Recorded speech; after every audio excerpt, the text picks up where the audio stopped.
Before we begin, I just want to make a couple of comments.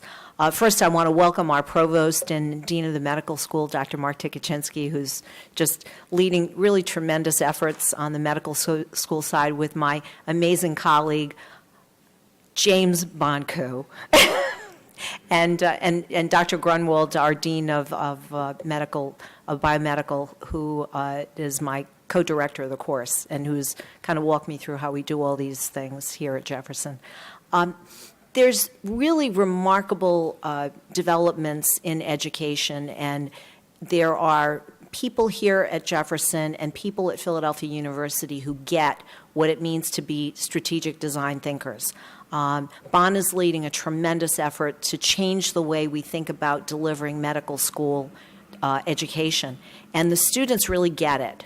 They won a very significant award at the national level for a presentation that they made to one of the governing bodies on how that ought to be much more part of our thinking and much more part of our efforts as we engage in educational process that's really thoughtful about this aspect of education, which is how to think about things, how do you make things work.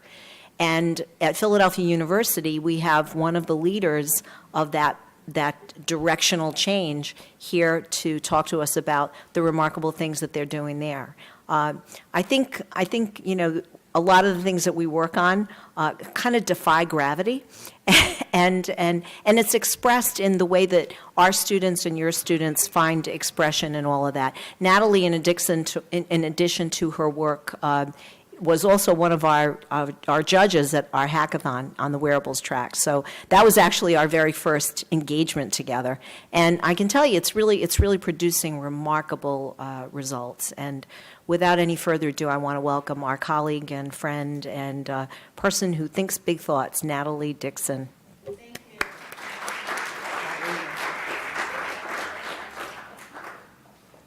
Hi, everyone. Thank you very much again for having me. I'm just going to make sure I get my slides up. Okay.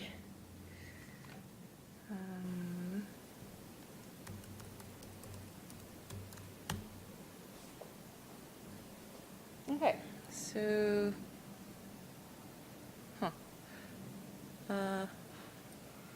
hang on.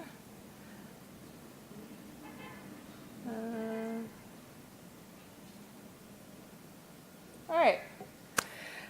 So, thank you for having me. I actually asked for a wireless mic because I tend to roam and wander while I speak, so I just have to set down some reminders, and let me get that working.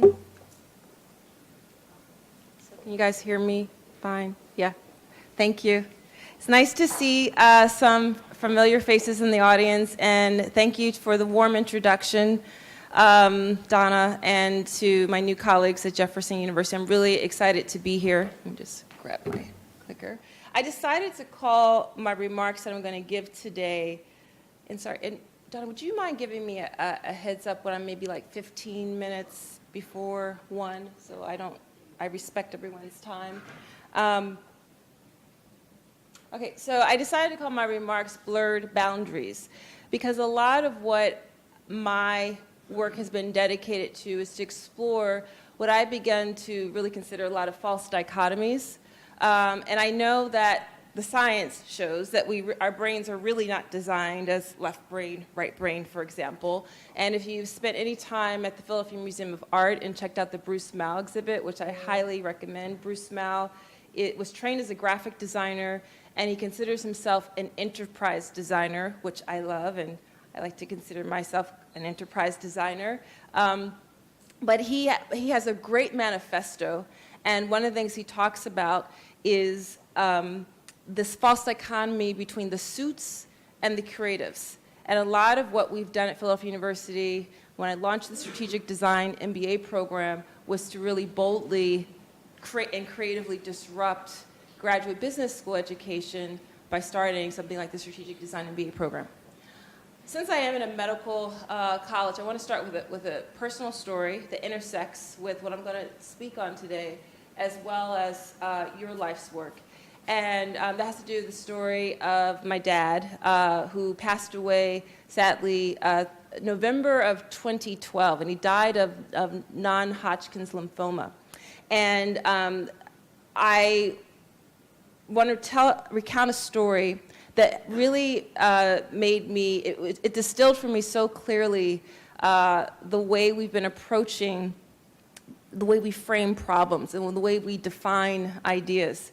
So it was pretty clear that my dad did not have much longer, and there were all these specialists who were working with him. And it's what often happens with the stakeholders around the patient.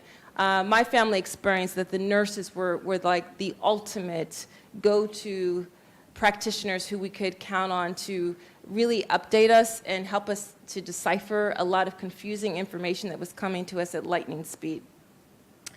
And so I had been sitting with my father, who was kind of going in and out of it, and walked outside. The nurse had been in there earlier, and I'm kind of just daydreaming out the window, and I overhear the nurse greeting whoever is a physician. And I look back, and he has a white lab coat on. He's walking very briskly down the hallway. And I kind of turn back to the window, and he starts asking about Mr. Weathers, who was my dad. And so I kind of perked up, and I was kind of listening, and the nurse was giving him information to his questions, but then he kept asking questions, and I realized I thought that I might have some information to help answer his questions. So I approached them, I said hello, I said, hi, my name is Natalie, I'm Fred Weathers' daughter. I overheard you, and I thought maybe blah, blah, blah, what it was specifically. And the physician, who was a renal specialist, my father had had complications with his kidneys within the stage of the disease, he kind of shut me down. And he said, okay, well, I'll get all that information tomorrow when we get all the spreadsheets. And I was really taken aback. You know, you're very emotional, you're very confused, there's a lot going on in your heart and in your head. And I thought, gee, that doesn't seem like the best way to respond. I mean, I know I don't have statistical graphic information to give you, but I have some information. And so I said, okay, but I thought maybe he kind of interrupted me again. And I said, all right. I said, if that's how you want to proceed, but I believe that what I wanted to share is data also. And it was really a tipping point for me to understand, to be able to articulate in a much clearer, and he softened, and he said, okay, tell me what you wanted to tell me. And I told him. And I have no idea if he used my story, my anecdotal evidence at all. But the point of sharing that story is that it, for me, framed in a very clear way the way we're defining data, especially in this time of big data. So I wanted to start with that story and also share a framework that I teach all the time as a tool to my strategic design MBA students, which is that at any given point, whether you are in the services business, the experience business, or the product functionality business, you are always solving a problem for the people who are engaging in your services and products on a functional, social, and emotional level. And if you don't understand that, you can dangerously risk missing the mark. But there is always, it's never just the bells and whistles and the shiny functionality level at which you are delivering a service. That's in teaching, that's in delivering healthcare, right? There's always a social problem that the person has, that they need your help in solving. There's always an emotional problem. And so in the way that we frame questions helps us to get to that a lot easier. Larry Keeley is the president of the Doblin Group. And he has made this comment, which I love, because it really captures so well the ambiguity that we try to help our students wrap their arms around. And I still haven't wrapped my arms completely around this level of ambiguity. But Larry has said that design is the art and science of cutting cubes out of fog. And I love that because it's so poetic, and it really captures what it is that we're trying to do. So what are we trying to do specifically in design thinking? And what I thought I'd do in this short talk is kind of frame what design thinking is, bring it home a little more specifically to why we started something like the Strategic Design MBA program, what it means in the broader field of higher education, and then some proposals about how we might move forward, some kind of calls to action. So what is design thinking? And the most simplest way I've come to explain what design thinking is that design thinking is a problem-solving process. That is the easiest way for me to explain to people what it is. It is a problem-solving process. And it starts with this principle of empathy. We start with this question of what problem am I solving for my user. Now, there's a colleague of mine named Bob Schwartz. He's the global director of design for GE Healthcare. And Bob has done talks all around the world about GE Healthcare's work with pediatric MRIs. And they used an incredibly user, human-centered process to understand the pediatric MRI experience from the point of view of the child and from the perspective of the parents. And they redesigned MRI machines, so instead of them being these beige, clunky, loud tunnels, they become these wonderlands, and they created narratives for children to engage in. And Bob describes his work at GE Healthcare as the magic of empathy and science. It's where empathy and science intersect. So we start with this principle of empathy. Now, in a business context, that's quite radical because most businesses assume that if we start with productivity and efficiencies, we will be profitable, right? As design thinkers, say that if we start with empathy and really trying to walk a mile in the shoes of the people who are buying our stuff, that will drive productivity, that will drive efficiencies, and that will drive profitability. So we start with empathy, and design thinking in theory might look something like this. This nice, neat, linear, lockstep process of observations, and then you brainstorm, and then you prototype your ideas, and then, ta-da, you implement your final solutions. In reality, it looks much more like that. It's very messy, it's full of chaos, as is life. So our point of view is that's not going to go away. It's not going to go away for any of us. It's not going to go away for the work that my students do, for the work that I do. So rather than having this false reality, let's try to teach in ways that help folks navigate this ambiguity. And in our point of view, design thinking and systems thinking, systems design is a great way to do that.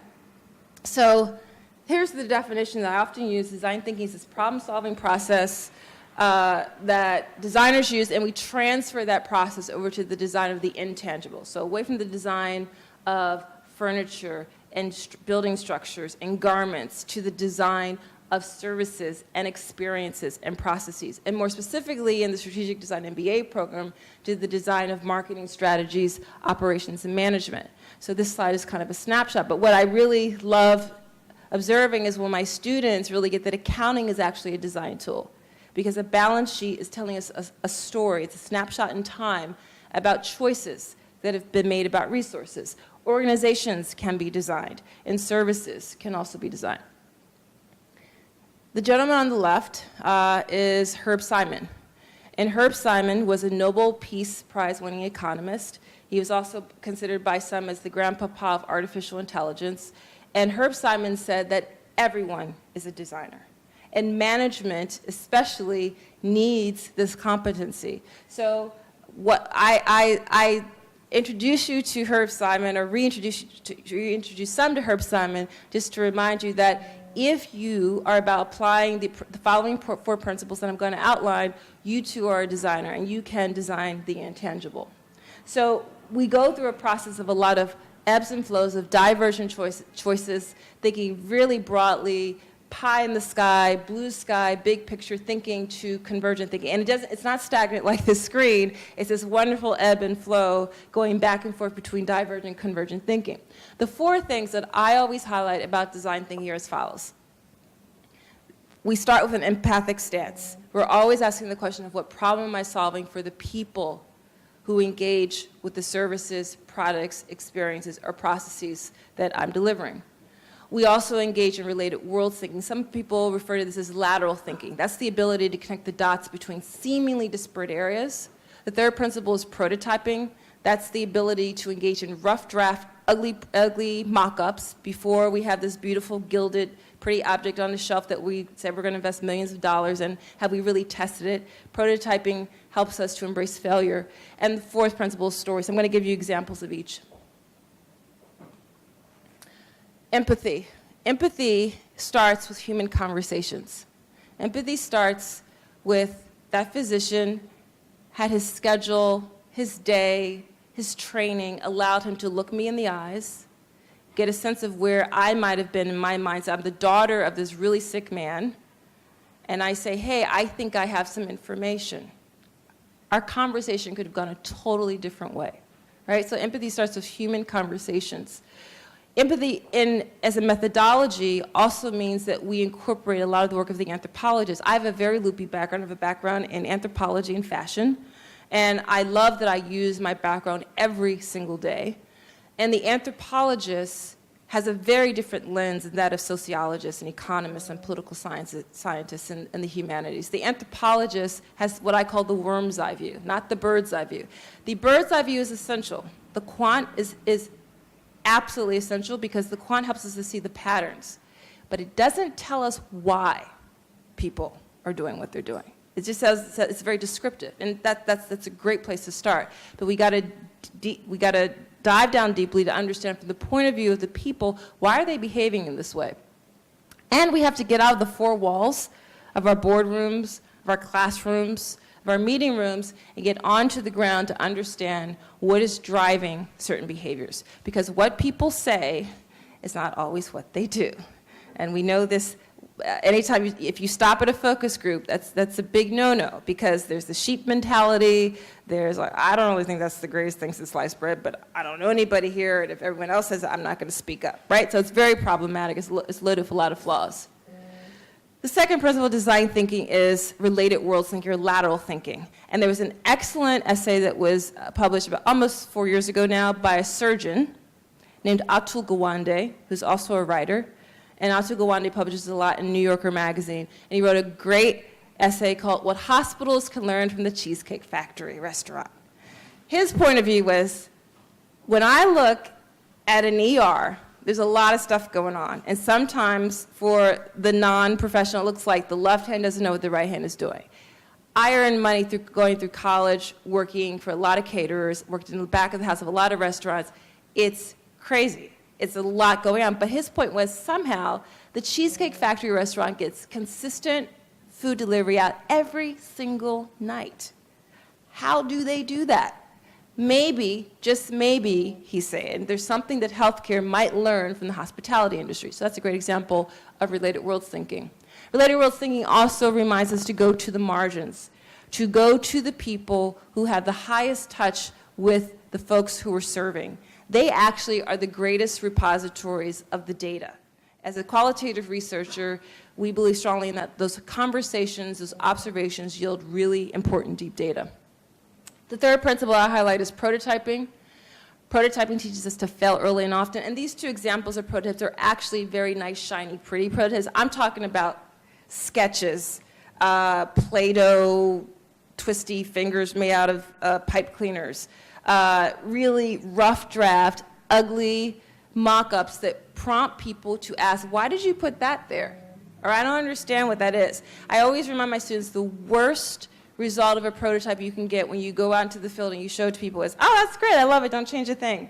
Because where do you go from there? It's actually not lovely.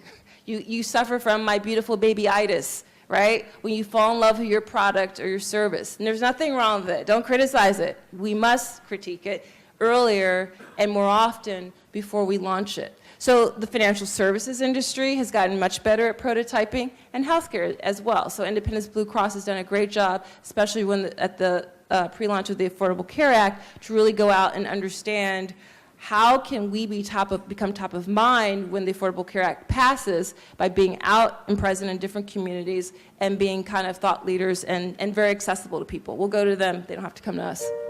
Oh, story. So do you like your hair? No. You don't like your hair? I want my hair to be straight because when you have your hair straight, it's really smooth. Do you think that's more beautiful? Yeah. Doesn't really feel good to have curly hair. I try to make it straight, but it doesn't work. I try to do this, but it doesn't work. Sometimes I just wish I could just rip it out, but I'm not gonna do that. I think about my hair that I don't want it anymore. That feeling makes me sad sometimes when I leave out my hair.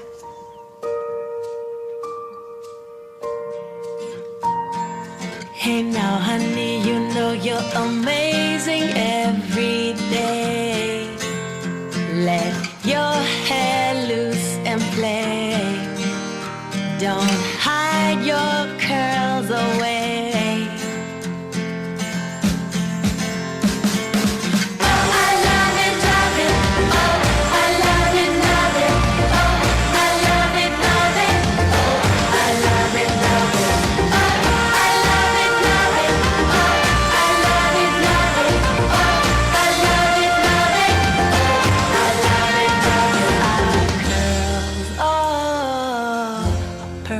This way.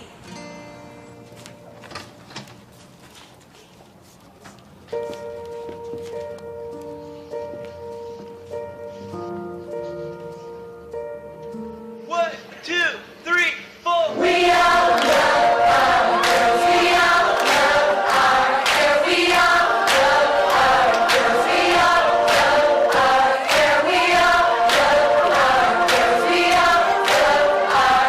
We all love our girls. We all love our hair. I love it, love it. Oh, I love it, love it. Oh, I love it, love it. Oh, I love it, love it. I love it, love it. Oh, I love it, love it. Oh, I love it, love it. Oh, perfect this way.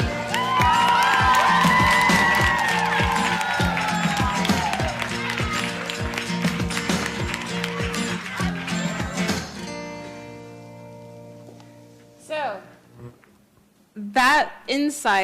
those insights could only have been garnered by talking to people.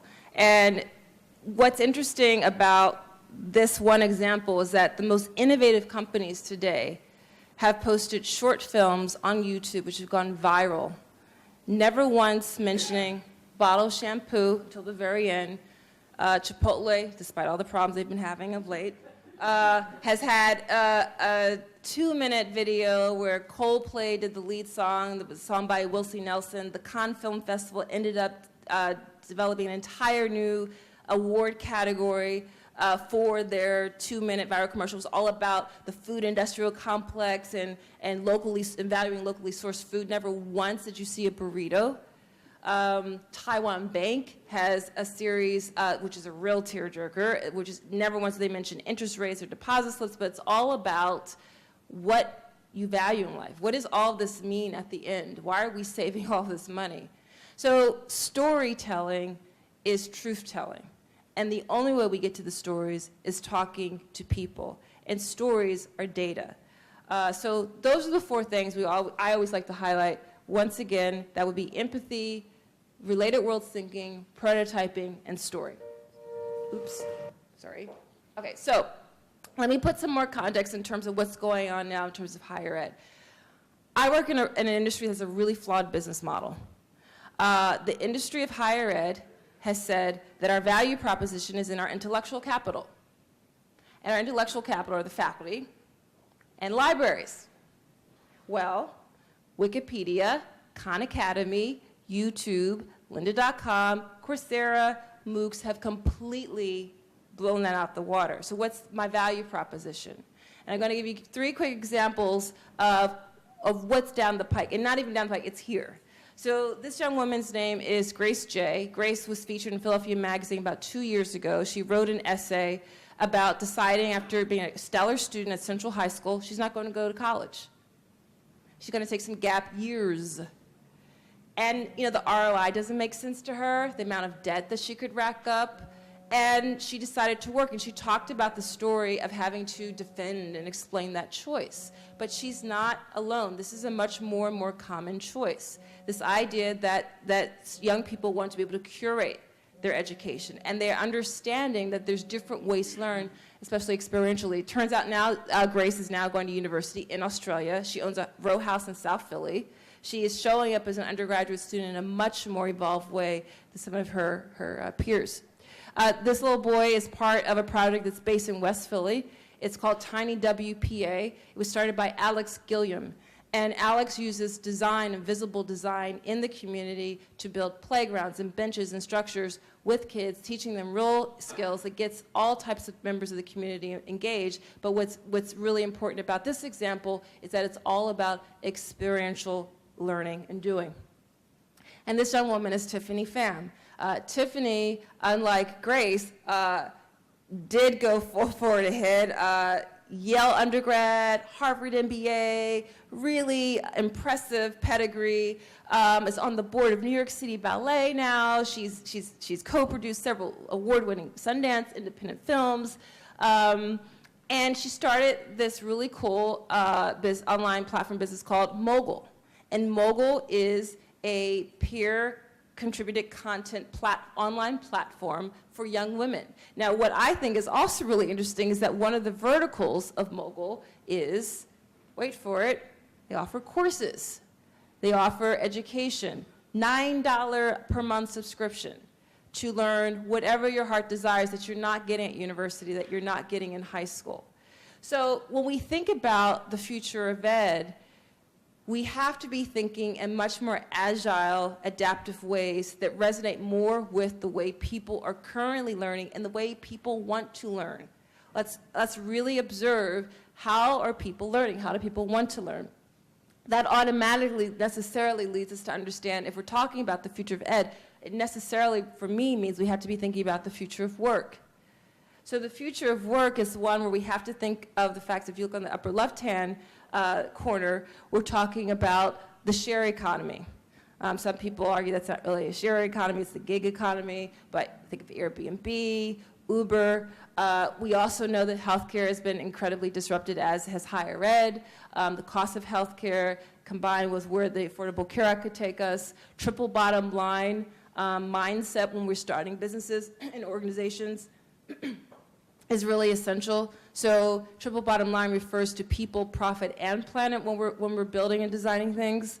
Crowdfunding has totally disrupted the way, at any given moment, most undergraduate students assume I can become an entrepreneur, which is a whole different conversation, but the fact is they think that they can. They have access to capital in ways that we have not been thinking about in the past century. And then the bottom right-hand image refers to the Internet of Things, right? The interconnectivity of things. So if you're wearing a Fitbit, that not only is telling you how sweaty you've been today and how many steps you've taken, but it will be able to connect us to traffic patterns and to the alarm system in our homes. All of these things are drivers that we have to be mindful of in terms of how we're educating, how we're designing education, because this is the future of work. And we've been thinking about the future of work for quite some time. It's not new. This is from a 2006 cover of Time magazine, when really we were kind of focused on, casual Fridays or not. That was kind of the extent of it. Now we understand places like Indy Hall and Old City, these co-workshare spaces are becoming more and more the norm. Nomadic work is more and more a possibility, and the disruption of healthcare and transportation, new transportation models is going to change and enable us to work very differently. Now, it's not to say that just because we take down the walls and have open plan interior design in our workspaces means that we're going to be happier and more productive. But the science now shows that that's not the case. But this is the direction we're moving to. So all that we're doing in higher ed and what we really want, the best kinds of workplaces, are those where we really get to a point of empowering our students, and we're empowering the people who we work with and who work for us. And I was really inspired by an essay that was published in Harvard Business Review in December 2014 about new power values. And they used Bertrand Russell's definition of power. And Bertrand Russell was a British philosopher, and he said, power is the ability to produce intended effects. Really simple, but really potent definition, because it says everything. If you cannot actualize your intention, you are not empowered. So this was the article by Hymans and Thames, and what they basically outlined was this dichotomy between old power values, managerialism, exclusivity, specialization. Sounds a lot like my industry, sounds a lot like healthcare, versus new power values, informal, open-sourced, radical transparency, self-organization, maker culture. I love this model because it coincides in a lot of the work that I do in my research around creativity. So I blog for Inc.com, and I profiled a friend and colleague named Heather McGowan on the future of work. And Heather said that the worker's value is no longer based on what she knows, but based on the speed at which she can learn and apply. And for some people, that's a really unsettling shift. She also said that you won't be hired based on what you've done, but what you can do. How adaptive and agile are you? And learning must be irrefutably lifelong. So for some people, that's terrifying. But for others, they realize that this constant re-engagement with learning is a great opportunity. It also means it's a great opportunity for us as educators. Net, we need to pivot to becoming much more adaptive, resilient, curious, open source problem solvers. There are very new questions that we have to answer. So if you look at the question in the orange, what does movement mean to people today? What do people actually need? That question matters not only to Amtrak and US Airways, but that matters to banks, that matters to retailers, because if your end customer, end patient, end student is defining mobility as 70% virtual and 30% physical, that completely shifts your supply chain, how you market, how you advertise, who do you recruit, how do you recruit. So these shifts in thinking have been as follows. We've shifted away from only focus, or we need to, some of us aren't there yet, but we need to shift away from focusing on what's the solution to, this is slightly better, what's the problem? That's a better way of framing the question, but it's a little negative in its stance. The real question, in my view, is what's the opportunity?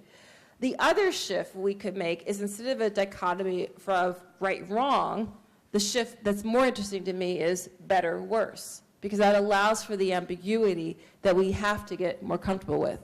The types of problems that we are trying to grapple with today are basically in two categories. This is a bridge. This is a rendering of the Falls Bridge in East Falls, just off of Midvale Avenue in Philadelphia. And we need people who have the capacity to solve technical problems, right? We don't want design thinkers to be working on bridges, for example, right? We need that skill set, and it's absolutely essential. So there are technical problems, such as what we see that engineers deal with, but there are also adaptive problems. Sometimes we call those wicket challenges. Where do you even start? What's the cure for cancer? How do we ensure that every kid in the United States of America gets an excellent education? How do we end homelessness in Philadelphia? Where do you start with those types of problems? And it starts with framing questions differently.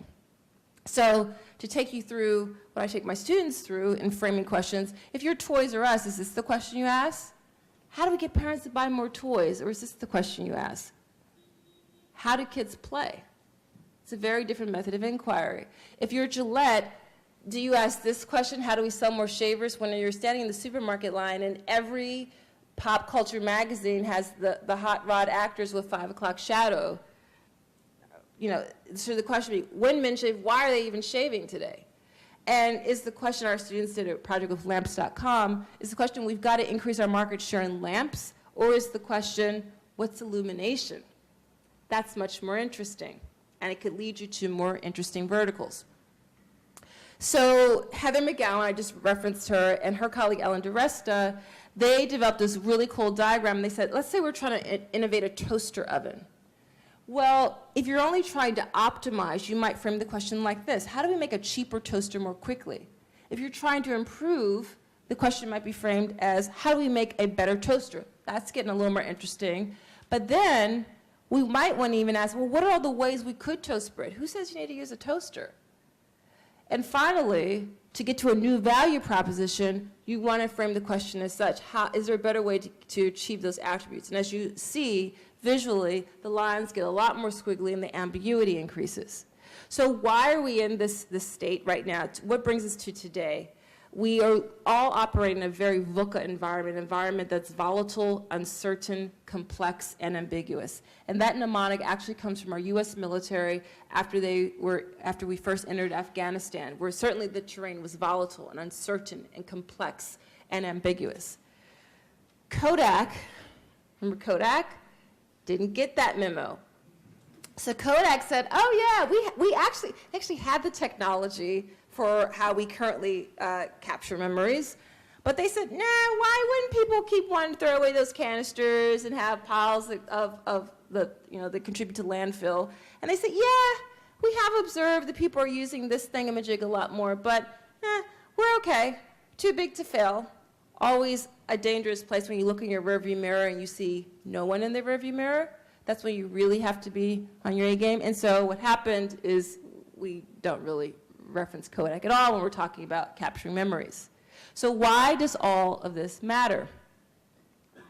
This matters because what we're really talking about, what I'm really interested in is how do we as institutions help to cultivate and develop very new mindsets, mindsets that are much more comfortable with this level of ambiguity and figuring out how to navigate that ambiguity. Very new mindsets are required. So just a little bit about the SDMBA program. We launched it in January of 2013, 2 months before a journalist named Brian Gillespie published an article in Fast Company magazine. I love Fast Company magazine. The title of his article was, "Should Designers Fear Design Thinking MBAs?" I was like, jeepers, right after we launched the program. Fortunately, his point of view was, no, there's room at the table for everybody. Every specialization has its own competency and its own charge that it's bringing to the table. And this just now means that design is elevated in the conversation. Designers now have a seat at the table. So we launched this program, and really what we're doing is we're integrating the best of business school with the best of design school. We are not throwing the baby out with the bathwater. We value the quantitative metrics-driven analysis that you find in traditional MBA programs, but we integrate with that curiosity, intuition, empathy, and qualitative research methods. And we've been highlighted in the Wall Street Journal, which developed this really cool infographic, which talks about the historical dichotomy between the two. And we've also been featured in the Philadelphia Business Journal as being a type of MBA program where we value failing early and often. Not comfortable initially for the students at all, but it's where they ultimately get to. Didn't hurt at all that finally, in September of 2015, Harvard Business Review decided to bless us and said, bless the field and say, yeah, design thinking is a thing. It's real. And I was consulting with a entertainment company and the accounting department of an entertainment company. And he'd been referred to me, so he's kind of on board, but when he saw this walking through the trains, he called me and said, this is really a thing. Harvard's covering it. Harvard Business Review is covering it. So the evolution of design thinking covered by HBR definitely helps. And it's really interesting that some of the major management consulting firms have now acquired design strategy firms, which is an important trend. We learn at Philadelphia University / Jefferson University at East Falls in a really dynamic way. Our classes are not held in classrooms with stadium seating, the chairs nailed to the ground, and a sage on stage teaching model. We are at the whiteboard. We do an intensive improv workshop at our orientation. We value the principle of show me, don't just tell me. And our students do a lot of applied experiential project partnerships, and they have clients that they work with throughout their time with us. So I have a colleague named Sabine Junginger who has so elegantly simply mapped out the value proposition of this type of an education. What I'm hoping to do is deliver more people into the marketplace who have the ability to help their companies and other companies to make this transition. So what she's basically saying is that design/innovation historically has been on the periphery. Think of, you hire a consultancy to help you integrate this thing called design thinking or integrate this thing called innovation. And then you say, okay, we get it, we love it, we think it's a thing, it's worthwhile. We're going to start an innovation lab or a design thinking hub. But then that becomes the place where those people get to play with Post-it notes all day. And is it really taken seriously? Has it really tipped the needle in terms of culture? Most companies that say that they're on board are kind of still here. You really want to get to 3 and 4 and 3. Now all of a sudden, leadership, hopefully leadership was on board much longer, but leadership, which is essential from the very top down, believes in it, is on board with it, and design thinking, innovation, whatever the external anomaly is now integrated into the way marketing and radiology and surgery and OBGYN works, right? And finally becomes intrinsic to the organization. What, in my view, the way I frame this is we really need to be moving to a state where we are embracing chaotic systems. And my work in creativity is grounded in chaotic systems thinking, which is an outgrowth of chaos theory and complexity theory. My doctoral work, I worked with the Ritz-Carlton Hotel to understand how they design experiential services. And I referenced my dad at the beginning of this talk. I'll reference him again. My father was a big jazz head. He was a man who, within the first 2 bars of a jazz composition, could tell you who was on bass, who was on tenor, the next cut was a different recording, and this person was put in place, etc. So I grew up with my core loving jazz music. And it was a really cool experience where I learned in a very confusing moment in my PhD studies that my heuristic, my theoretical construct could actually be borrowed from jazz, because jazz is actually a chaotic system. A chaotic system is any system that integrates chaos and order and enables its actors, its organizational actors, to work at this intersection of chaos and order. And chaos is not anarchy. Chaos is randomness. And order is not control. Order is structure. It's boundaries. And we need both of them. Creativity is a chaotic system. And my research and my work is driven by understanding how do we optimize creativity in leadership and in organizations. The reason why we don't see more creativity in places where we work, in the way we teach, what we study, is that people don't really understand what creativity is. People think creativity is this little frilly add-on that you stick on at the end of something. And people think creativity is doing whatever you feel like. That is not what creativity is. So, as I referenced, my dad was a big jazz head, and when I realized that jazz, my father was actually exposing me to chaos theory and complexity theory from a very young age, unbeknownst to me. But there's a whole body of work in literature about mapping organizational design, organizational structures based on the heuristic of jazz. A scholar named Frank Barrett has 7 principles to chaotic systems, which I use quite frequently to help analyze organizations. I also have a background as a dancer. I studied modern dance, Horton technique, in case you are interested, if you know that world. And Twyla Tharp is one of my favorite dance choreographers. And Twyla has an amazing book, which you all should read, called The Creative Habit. And she was fond for having saying, before you can think out of the box, you have to start with the box. And this, for me, really captures so well my point that creativity is not doing whatever you feel like. There needs to be structure. There needs to be boundaries, whether it's music, dance, art. The best scientists are incredibly creative. The best entrepreneurs are incredibly creative because they understand what are the rules and how can we stretch them and prod them a bit. Twyla Tharp also said that creativity is an act of defiance. So those organizations and institutions that begin to integrate creativity are actually disrupting the way that their sectors have traditionally worked. Charlie Mingus was a jazz bass player, and he was known for having said that making the simple complicated is commonplace. But making the complicated simple, awesomely simple, that's creativity. And that's really hard to find. Rarely do you find people who can make the complicated simple. So in my view, the future of work and learning will look more like jazz. It will be emergent, adaptive, we will become servant experts, It will value improvisation and understand the rigor of improvisation. We will have much more self-organizing units. We will be ambiguous friendly and not afraid of the ambiguity. I think I missed something. We will value bricolage, which is the ability to make something out of nothing. We will understand that there's nothing that's really new. We live in a society of collage. It's all about the remix. And we will embrace that work is sacred, and we will also embrace that we can value mistakes.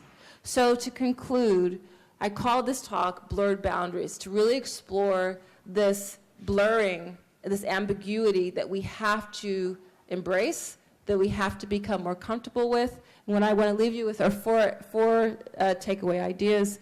One is that the sooner that we get to building cultures of exploration and experimentation, the better off we will be.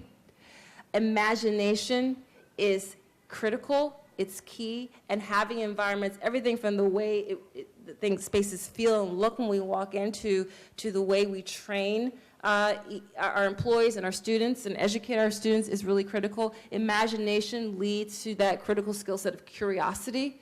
Without curiosity, we have nothing. Shared platforms. This idea that there's more that can come about from sharing, coming together, and sharing our complementary assets, which I dare say is what's happening between Philadelphia University and Jefferson is essential. And finally, transparency. Transparency, removing the veil from how mysteriously complicated business processes are. No, it's not. Removing the veil from design. All of us can access the attributes of what design brings value to. And even removing the veil from medicine and healing. So those are the four things I leave you with, and I thank you very much.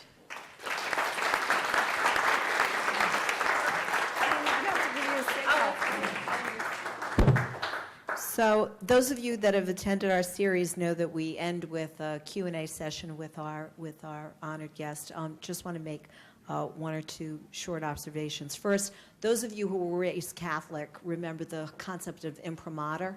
I think it's wonderful that both Jefferson, with Mark's leadership, and Steve Klasko's leadership, have moved the needle on design thinking and thinking out of the box, and Natalie and her remarkable colleagues at Philadelphia University are doing the same thing. And they didn't need an imprimatur to do it. They didn't need to wait for Harvard to say, this is a thing. So they were out there making it happen before Harvard said, oh, you guys are doing something really real and remarkable. So I think hats off to the people who, throw their hats up in the air. Mark, did you want to say something?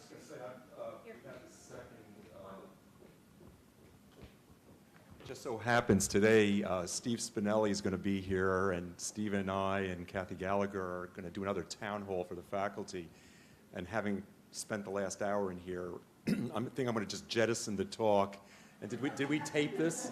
I mean, really, I don't think there's nothing I can say to explain why we're the merger between the institutions that would be better than what you presented. So I'd say that.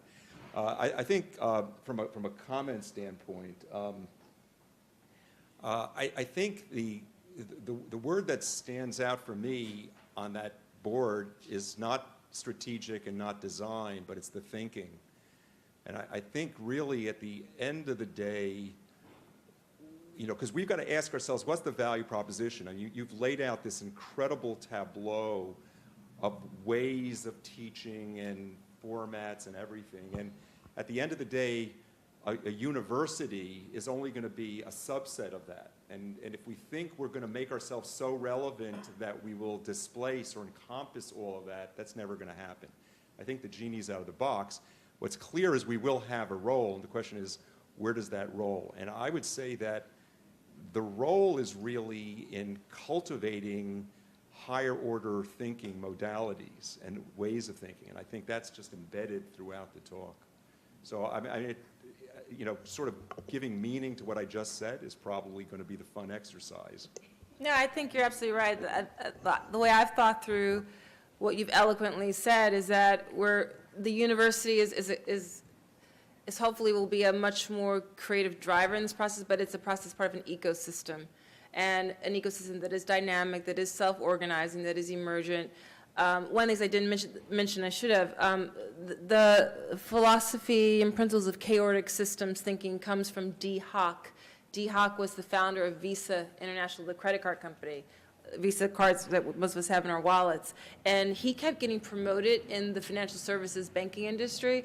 And he was one of those people who was really good at finance, but he wasn't like excited about it, and he kept getting promoted. And then he was charged in the 50s with starting this global crediting body, and he was a big naturalist, and he was taking a walk through the woods, and he said, jeepers, you know, how am I going to do this? And all of our human organizations are so hierarchical, but how's that going to look and work in this global scheme? And he thought, you know, in nature, you know, the way forests emerge is through a seedling falls, and then it crops up and it becomes a plant and a larger plant and then a tree. If I skin my knee, there's no kind of permission slip that goes up the rank to my brain. There's a self-organizing system. I mean, our brains and our bodies are designed to heal in that way. So this idea of understanding that, I mean, the cool thing about chaotic systems thinking, to geek out for a minute, is that once you learn about it, you see chaotic systems everywhere. It's so cool. You see this yin and yang and this chaos and order paradigm in the best of places, and when things are really flowing and working. So if I could just add one thing, yes, I'm pleased that we have a lot of questions. Our colleagues at Abington that we're streaming this to, please feel free to email your questions to Mark. If you look at the bottom of your screen where you're streaming, you'll find Mark Collins' email, and if you send him a question, we'll convey it to Natalie. So there were a couple of hands. Oh, thank you, Donna. Thank you very much, Natalie. There's certainly many analogies in what you presented to what we do. And just to pick a scientific example, when we conduct with our graduate students and postdocs what we call Journal Club, what is that? We're taking a finished product from the literature, a piece of scientific published work, we're dissecting it apart in an incredibly linear way. Had this idea, here was my hypothesis, designed some methods, did some experiments, concluded something. So wonderfully linear. Those of us who have run laboratories know in reality it's nothing like that. It's just like the squiggles that you presented. Right. So there's, what can you say about the application to this, even to what we think of sometimes as a very linear environment, such as in scientific research? Well, it says at every possible turn to point out those examples of the loopiness and to help people embrace it. Einstein was such a lover of intuition, of ambiguity, and he had, thank you, and he had so many, he wrote about and had so many comments about how he wished that we would value the intuitive over the rational. And when you started talking about the journaling, where I thought you were going is the value of literature in helping us to cultivate empathy. One of the things that we assign in the Strategic Design MBA program, in the summer between the students' first and second year, they have something called a summer toolkit to help prep them for their capstone, which comes another 7 or 8 months. We don't want the capstone course to be the first one they're thinking about what they'll do for their capstone. And one of the requirements is that they read a piece of literature, because literature cultivates empathy. When you read a work of fiction, you must go into the point of view of a person of a different gender, different ethnicity, living in a different time and place and geography in the world, and it begins to help you spark new questions for something that you've been focused on and studying so long. But the more direct answer to what you said is just that wherever possible to point out, guys, this is the theory. This makes us feel comfortable. That it's like this nice, neat, linear, lockstep process. The reality is, this is it. And it's okay. And so how do we figure out ways to navigate it, which means that you can't just plow through. In that kind of process, you have to pause, you have to pivot. You say, I didn't realize that was going to happen in the laboratory today. So what does that lead me to? Great example. Any questions in here? I'll head back toward the front.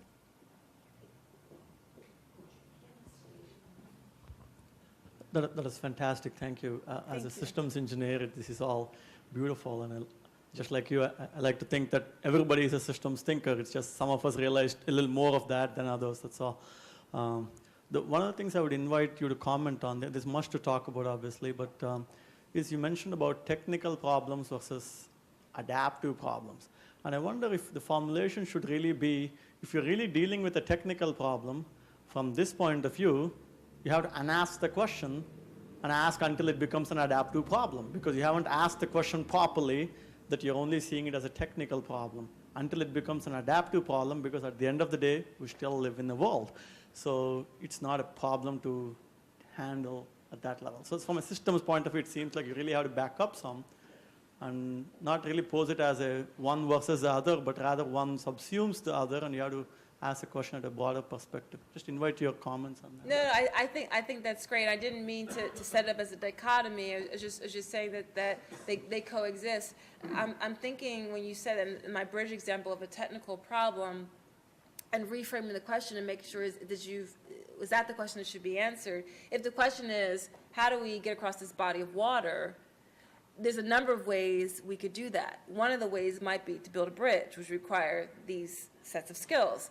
But there's a great, I think it's a YouTube of a gentleman in India who devised this really cool bicycle cart thing that can propel him across the water.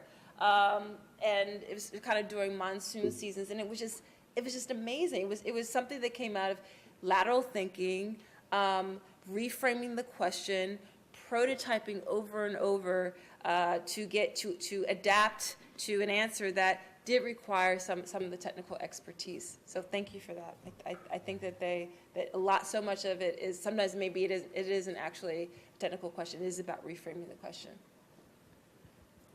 A wonderful talk. I appreciate it greatly. My question is for your thoughts on something that has me more worried in the last 5 minutes than it even did before. You've shown a lot of slides, only one of which said anything about knowledge per se, and that said that it's not what you know anymore. And we have an historical culture in which knowledge for the sake of knowledge was valued, and it turns out to be extremely important. I mean, when you look at the history of bebop, for example, without understanding that they were every bit as nasty and as political as academic politics and as social politicians, you can't understand it. Without knowing that Franz Liszt did the same thing as a piano player and wrote music nobody else could play, you can't really get this. Mm-hmm. So there's a lot to know about Atticus Finch and about Agamemnon, and yet we're taking people away from the concept that first you need a fund of knowledge. You need the 100 great books. You need to, and then you said, you should read a book.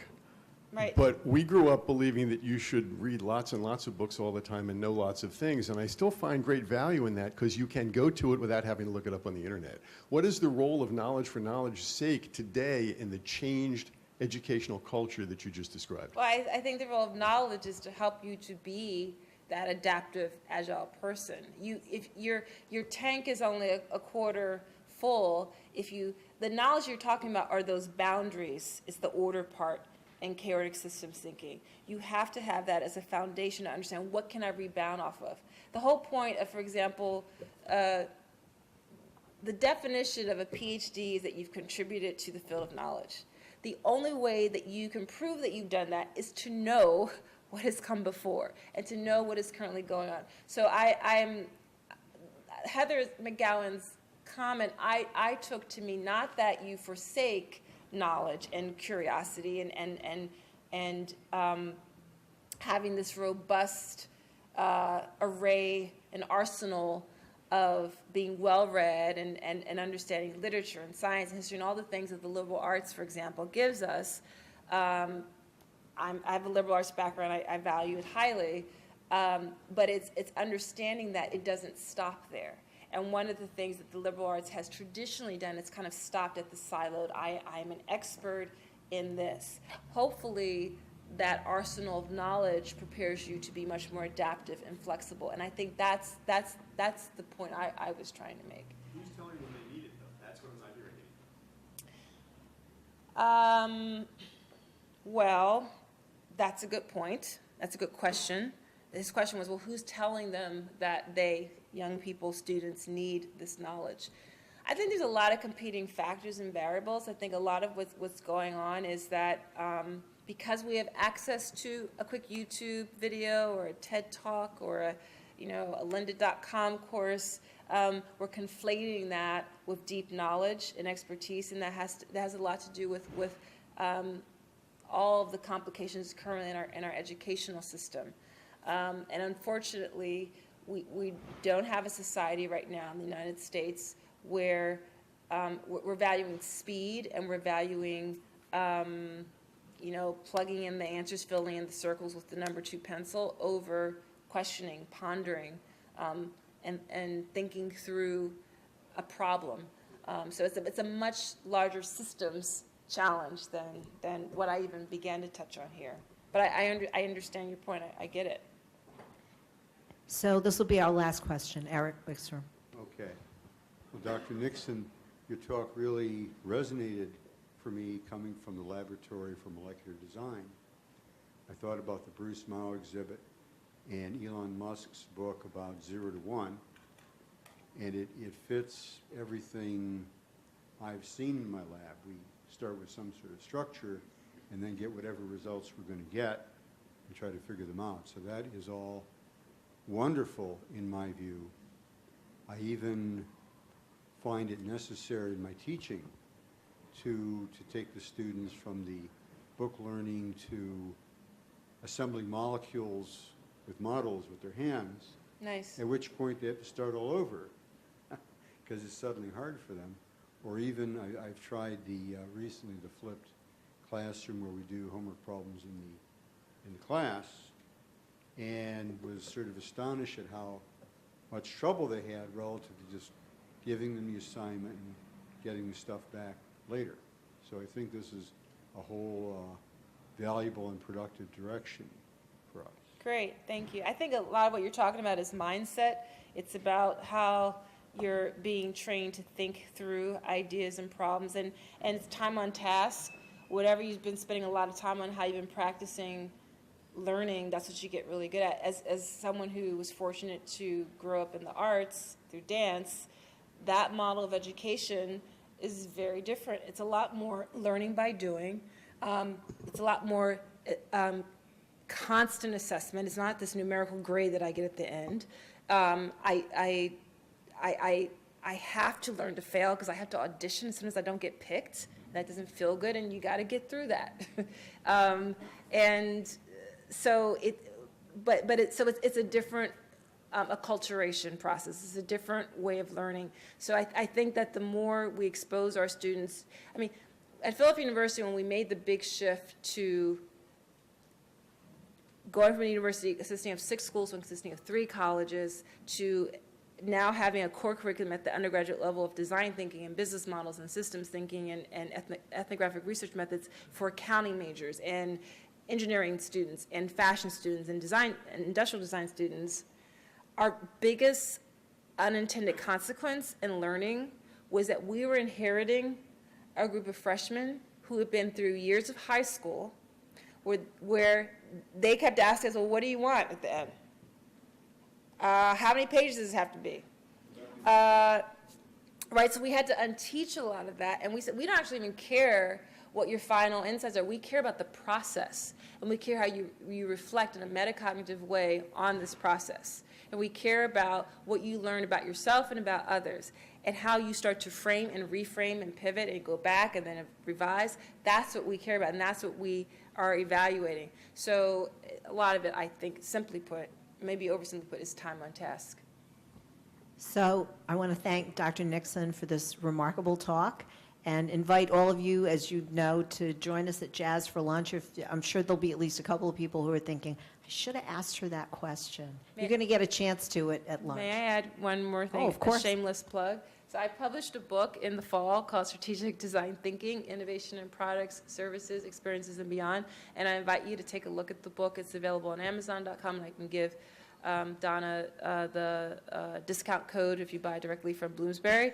But what I love about the book, it's very hybrid. It's chapters contributed by both practitioners and academics And the book was designed to be read and used by both students and practitioners, so please have a look at it. Thanks. Well, let me just add one thing to that. We have at least one book club on campus, Robin, aren't you? Oh. Yeah. So maybe we can get your book club to consider Natalie's book, and then we can do a conversation at the Jazz some night. Okay, cool. All right, great. Thank It's you. it'll be sort of a book signing, but at least it'll. So thank you, everyone, for being here for this really remarkable presentation, and we're delighted to have you on our campus. Thank you again. Thank you very much.